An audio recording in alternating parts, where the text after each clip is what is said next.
Hello everyone. So we are discussing NCERT questions of the chapter Morphology of Flowering Plants, and in today's session we are going to discuss the question number 7. So the question is, describe the various types of presentations found in flowering plants. तो बेटा इस question में हमें flowering plants में जो presentation के types होते हैं उन्हें डिस्क्राइब करना है. So let's check the answer. तो बेटा सबसे पहले तो प्रेजेंटेशन होता क्या है, एक ओवरी के अंदर ओव्यूल्स का अरेंजमेंट कैसा है उसको हम बोलते हैं placentation. Clear? So answer number 7, placentation. The arrangement of ovules within the ovary is known as placentation. अब बेटा प्रेजेंटेशन डिफरेंट टाइप्स का होता है, marginal, axile, parietal, basal, central and free central. The placentation is of different types, namely marginal, axile, parietal, basal, central and free central. अब सबसे पहले marginal की बात करते हैं. तो मार्जिनल प्रेजेंटेशन बेटा वो प्रेजेंटेशन होता है जिसमें जो प्लेसेंटा होता है वो वेंट्रल सूचर्स पे, वेंट्रल साइड पे या वेंट्रल जॉइंट्स पे या वेंट्रल स्टिचेस की साइड पे प्रेजेंट होता है, और वहां पर प्लेसेंटा एक रिज लाइक स्ट्रक्चर बनाता है जिसपे ओव्यूल्स अटैच रहते हैं मार्जिनली. ऐसे प्रेजेंटेशन को बोलते हैं बेटा marginal.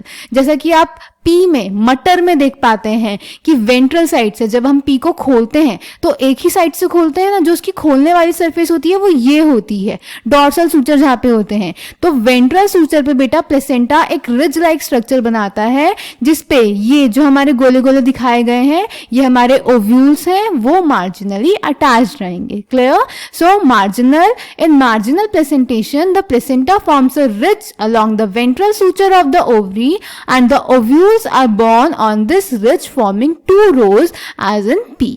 Then axile presentation.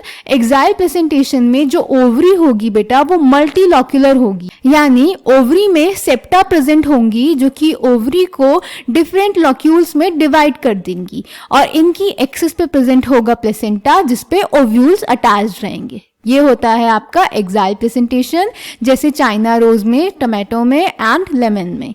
So axile, when the placenta is axial and the ovules are attached to it in a multilocular ovary, the placentation is said to be axile as in China rose, tomato and lemon. Clear? Then parietal. Parietal में बेटा जो ovules होते हैं वो ovary की inner wall पे develop होते हैं, यानी ओवरी में पेरिफेरी की तरफ अटैच रहते हैं. अब जैसा कि आप इस फिगर में देख सकते हैं ओवरी यूनिलॉक्यूलर है, कोई सेप्टेशन प्रेजेंट नहीं है, पर बेटा पेराइटल में कभी कभी फॉल्स सेप्टेशन फॉर्मेशन हो जाता है जिसकी वजह से ओवरी बायलॉक्यूलर और मल्टीलॉक्यूलर दिखने लगती है. क्लियर?